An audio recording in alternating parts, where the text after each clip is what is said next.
Saudara selamat pagi, Anda mendengarkan Warta Berita Daerah RRI ND edisi Senin 7 Juli 2025. Sari Berita. Bupati ND pastikan Jalan ke Toba rampung 2025. Red Boys 58 hiasi Kota ND sambut ETMC 2025. Inilah berita selengkapnya bersama saya, Antonia Nona.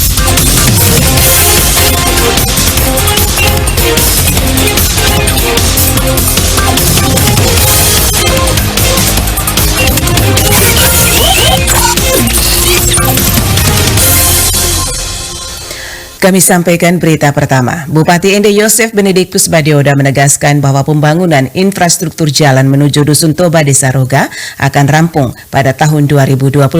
Laporan Lady Badin. Komitmen tersebut disampaikan Bupati Yosef Badioda saat menghadiri puncak kegiatan Festival Uikaju 2025 di Dusun Toba Desa Roga beberapa waktu lalu. Yosef Badioda menyatakan bahwa pembangunan akses jalan ini merupakan salah satu prioritas pemerintah daerah mengingat pentingnya konektivitas antar wilayah untuk menunjang pertumbuhan desa. Untuk tahun ini itu jalan dari cabang sampai ke Dusun Toba ini sudah harus bagus gitu ya, sudah harus baik, sehingga kalau saya nanti datang lagi sudah bisa gampang naik ke atas ini ya. Nanti saya akan kontrol Bapak Desa ya, dari dananya, sumber dananya dari dana desa maupun dari dana lainnya. Ia menambahkan dengan selesainya akses jalan tersebut, berbagai potensi di wilayah Dusun Toba dan Desa Roga akan bisa lebih berkembang baik dari sisi ekonomi, pendidikan maupun pelayanan sosial dasar lainnya. Bupati Yosef Badioda juga mengajak masyarakat untuk turut mengawasi dan menjaga hasil pembangunan yang ada. Jadi kalau Bupati datang memang sudah harus ada solusinya begitu ya. Dan eksekusinya pun harus dilihat, dikontrol. Ini bukti Bupati ini hanya omong-omong saja atau tidak. Nah ini juga harus dikontrol oleh masyarakat. Kewajiban juga ya, untuk apa yang saya janjikan itu harus dibuktikan. Dirinya juga mengungkapkan bahwa kunjungannya tersebut adalah bukti pemerintah siap mendukung pembangunan hingga ke pelosok desa. RRI ND Lady Badin melaporkan. Komunitas supporter Red Boys 58 ND menyambut penyelenggaraan Eltari Memorial Cup ETMC 2025 dengan kegiatan seni mural di berbagai titik strategis Kota ND. Laporan Suimam. Koordinator Red Boys 58, Adar, mengatakan pengecetan mural sudah berlangsung selama 2 minggu terakhir. Hingga kini, mereka telah menyelesaikan 4 titik mural dan 1 titik lainnya masih dalam tahap penyelesaian sekitar 50%. Adar menegaskan bahwa tujuan utama pengecetan mural ini bukan semata untuk memperindah kota, tetapi juga menyampaikan pesan identitas melalui seni visual. Mural-mural tersebut menegaskan bahwa Kota ND adalah rumah dari klub Perse ND dan basis supporter Red Boys 58. Menurutnya, mural menjadi bentuk komunikasi nonverbal yang efektif dalam menyuarakan semangat kebersamaan, kecintaan pada sepak bola, dan kebanggaan akan identitas lokal. Red Boys 58 berharap karya seni mereka dapat menjadi pemandangan menarik bagi para tamu dan pendatang. Selain mempercantik wajah kota, mural juga diharapkan menjadi media edukatif dan inspiratif bagi generasi muda. Melalui gambar dan warna, Red Boys 58 ingin menyampaikan semangat sportivitas dan solidaritas yang menjadi bagian dari jiwa ETMC. Jadi ingin membangun gaya di ND terutama masyarakat ya, agar lebih milik juga teman-teman bersemangat supaya lebih militer lagi. Mungkin kita banyak masyarakat ingin orang-orang yang lebih militer di Republik Malapan. Kita ingin membangun juga tempat adik-adik yang bermain sepak bola, melihat mural, melihat teman Red Boys 58, jadi termotivasi jadi PSN. Mereka sudah berimajinasi ingin PSN. Ditambahkan, pihaknya berencana menambah titik mural menjelang perhelatan ETMC agar suasana kota lebih hidup dan meriah. Red Boys 58 optimis mural-mural ini akan memperkuat citra Kota ND sebagai tuan rumah yang kreatif dan penuh semangat. Produktivitas kopi di wilayah Manggarai Raya masih di bawah potensi ideal. Laporan Epi Wahab.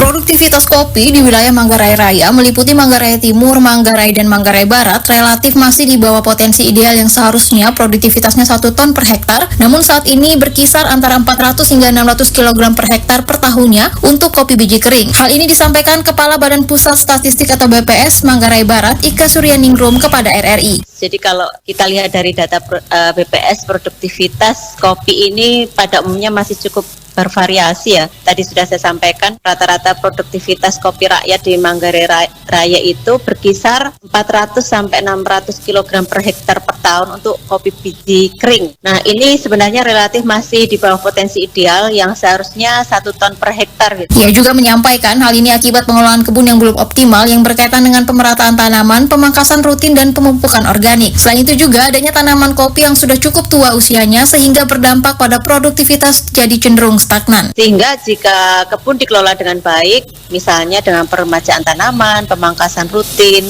pemupukan organik, itu mungkin bisa lebih baik gitu. Faktanya kan perkebunan rakyat untuk kopi yang sedemikian sudah terkenal itu ternyata tanamannya sudah cukup tua usianya.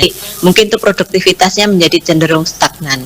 Pihaknya berharap dengan melihat data yang ada, petani kopi dapat lebih meningkatkan produktivitas. Begitupun dengan kualitas penanaman dengan memperhatikan segala indikasi yang dapat membuat hasil kopi menurun, baik dari kuantitas maupun kualitas. Mengingat kopi di wilayah Manggarai Raya menjadi salah satu pemasok terbanyak di NTT dan sudah terkenal hingga luar NTT. Dari Labuan Bajo, Epi Wahab melaporkan.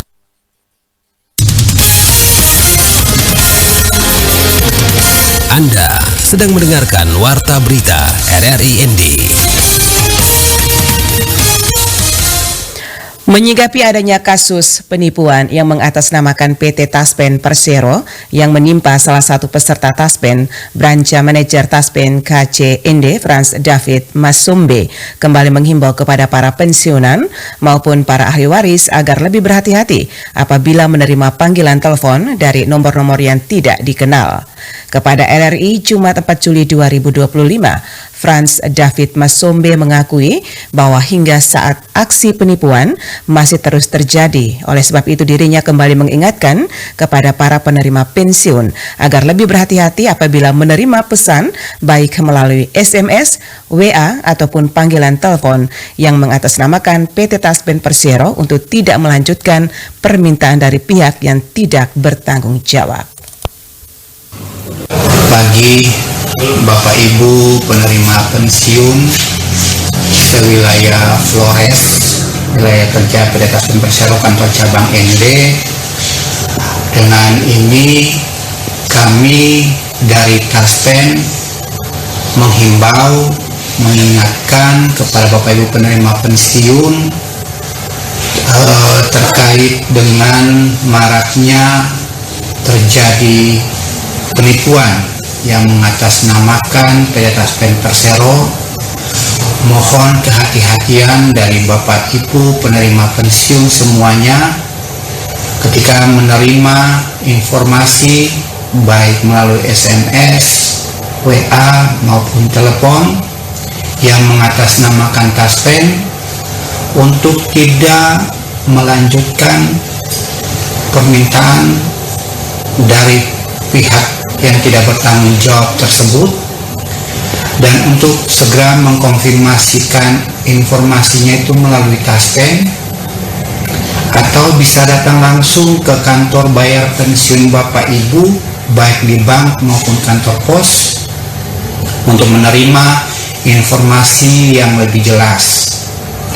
Untuk itu, sekali lagi kami menghimbau dan mengingatkan Bapak Ibu penerima pensiun semuanya di wilayah kerja kantor Taspen cabang ND sewilayah Flores agar tidak langsung menanggapi informasi yang disampaikan melalui WA, SMS maupun telepon yang mengatasnamakan Taspen apapun bentuknya. Dan kami mengingatkan lagi bahwa semua pelayanan pembayaran pensiun maupun pengambilan hak-hak kepegawaian bagi PNS maupun ahli waris semua tidak dikenakan biaya, artinya semua dilaksanakan dengan gratis. Jadi sekali lagi kami mengingatkan, apabila ada informasi yang mengatasnamakan Taspen, Bapak Ibu untuk menghubungi Taspen atau juga kantor bayar pensiun Bapak Ibu, baik kantor bank maupun kantor pos terdekat di wilayah tempat tinggal Bapak Ibu. Demikian informasi, demikian himbauan kami, lebih berhati-hati lagi terhadap segala bentuk penipuan yang mengatasnamakan Taspen. Dirinya juga menegaskan bahwa PT Taspen Persero dalam pelayanannya kepada para pensiunan maupun ahli waris tidak memungut biaya apapun atau gratis. Sementara itu, Hatiful Aftor selaku Human Capital and General Affairs Section Head pada PT Taspen KCND menyampaikan bahwa tindak lanjut kasus penipuan yang menimpa salah satu peserta Taspen pada Jumat 4 Juli 2025, dirinya berupaya untuk membahas permasalahan tersebut bersama Corporate Secretary PT Taspen Persero kantor pusat, di mana bukti serta detail kejadian telah dilaporkan. Pada kesempatan tersebut dirinya menyampaikan terima kasih kepada lembaga RRIND yang telah menyampaikan permasalahan yang dihadapi oleh masyarakat, termasuk aksi penipuan yang menimpa para pensiunan oleh oknum yang tidak bertanggung jawab. Dengan langkah yang tepat serta upaya-upaya preventif yang dilakukan oleh PT Taspen serta pemahaman dari peserta Taspen sendiri dalam mencegah terjadinya tindakan penipuan, kiranya dapat mengurangi korban-korban penipuan berikutnya. Kasus persetubuhan terhadap anak di bawah umur di Kabupaten Manggarai Timur, Nusa Tenggara Timur NTT meningkat drastis pada tahun 2025. Laporan Mario.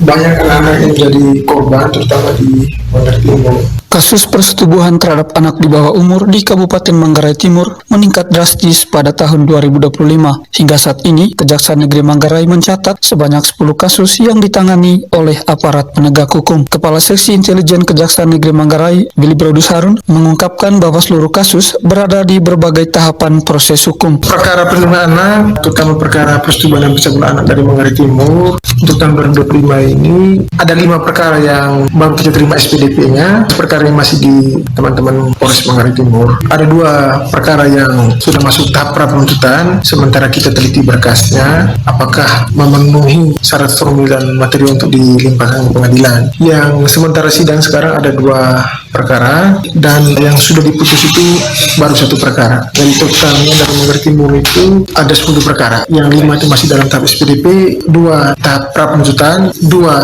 tahap penuntutan, 1 sudah diputus. Banyak kasus serupa yang tidak dilaporkan karena masih dianggap aib oleh keluarga. Sementara itu, Rutan Lapas Kelas 2B Ruteng mencatat bahwa terdapat 67 narapidana aktif dari Manggarai Timur pertanggal 4 Juli 2025. Dari jumlah tersebut, 35 orang terkait dengan pasal 81 dan pasal 82 Undang-Undang Nomor 17 Tahun 2016 tentang perlindungan anak, serta 4 orang terkait dengan pasal 6 Undang-Undang Nomor 12 Tahun 2022 tentang kekerasan seksual. Data tersebut menunjukkan bahwa kasus persetubuhan anak di Kabupaten Manggarai Timur merupakan masalah serius yang perlu ditangani secara bersama-sama. Kejaksaan Negeri Manggarai berharap agar masyarakat dapat lebih peduli dan aktif melaporkan kasus-kasus serupa. Memang Manggarai Timur ini perlu jadi atensi khusus yang melibatkan semua stakeholder, termasuk juga kami mungkin ya, termasuk kami penegak hukum, terutama juga untuk Pemda, supaya kasus serupa itu tidak akan terjadi lagi. Kejaksaan Negeri Manggarai akan terus melakukan upaya pencegahan dan penindakan terhadap kasus persetubuhan anak di bawah umur. Dengan kerjasama antara aparat penegak hukum dan masyarakat, diharapkan kasus-kasus serupa dapat diminimalisir. Dari Ruteng Manggarai, Mario melaporkan Pro 3 RRI terus mengudara untuk Indonesia. Badan Pengurus dan Wasit Persatuan Bola Voli Seluruh Indonesia Kabupaten Ende Masa Bakti 2025-2029 menggelar rapat kerja perdana berlangsung di Aula Multipurpose RRI Ende pada Minggu 6 Juli 2025. Laporan Rovinus Vula. Rapat kerja perdana PBFSI Kabupaten Ende dibuka oleh pelatih olahraga Johannes Seru mewakili PLT Kepala Dinas Pemuda dan Olahraga Kabupaten Ende. Dalam sambutan, ia menyampaikan apresiasi kepada pengurus baru yang telah terbentuk. Ia menekankan pentingnya semangat kebersamaan dan kerja keras antar pemangku kepentingan olahraga di Ende, termasuk pemerintah daerah, KONI, dan jajaran PBFSI harus bersinergi demi memajukan cabang olahraga bola voli. Johannes juga memaparkan visi PBFSI PBFSI Kabupaten Ende, yaitu menjadi organisasi bola voli terdepan dan disegani di kancah nasional dan internasional. Sementara misi PBFSI meliputi peningkatan prestasi atlet, pembinaan usia muda, dan peningkatan kualitas wasit dan pelatih. Bapak Ibu hadirin yang saya hormati, perlu kita ketahui bersama bahwa visi PBFSI adalah menjadi organisasi bola voli terdepan dan disegani di kancah nasional maupun internasional. Dan misi meningkatkan prestasi atlet, mengembangkan pembinaan usia muda, memperbanyak kompetisi, meningkatkan kualitas dan wasit dan pelatih. Untuk mencapai visi dan misi tersebut, PBFSI Kabupaten Ende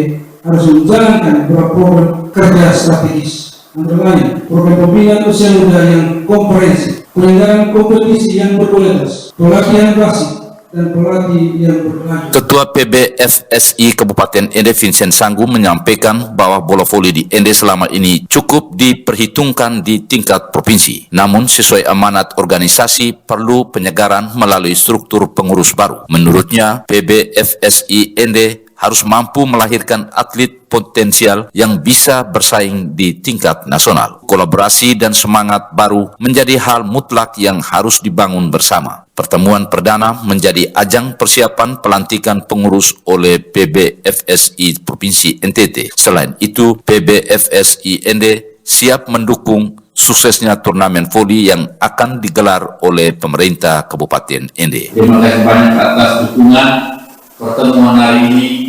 Sebagai simbol kami menyampaikan kepada pemerintah bahwa PBFSI Kabupaten Ende telah ada, siap, dan kemudian mewujudkan visi misi daripada Bupati dan Wakil Bupati khususnya di cabang olahraga, lebih khusus di cabang olahraga bola voli. Kami ini adalah kaki, kami adalah tangan daripada Bupati dan Wakil Bupati, daripada Dinas PPO untuk membangun Kabupaten Ende lebih maju di dunia cabang olahraga bola voli. Ia menambahkan PBFSI Ende tidak akan merekrut atlet secara mendadak atau berdasarkan kedekatan personal. Proses seleksi akan dibuka secara terbuka dan menjunjung kualitas. Vincent juga menyoroti jumlah wasit bersertifikat nasional di Ende masih sangat minim. Karena itu, PBFSI Ende akan mendorong pelatih dan sertifikasi untuk wasit dan pelatih secara berkala. RRI Ende, Rufinus Vula melaporkan. Saudara, sekian Warta Berita Daerah RRI Ende edisi Senin 7 Juli 2025. Saya Antonia Nona mengucapkan terima kasih. Selamat pagi.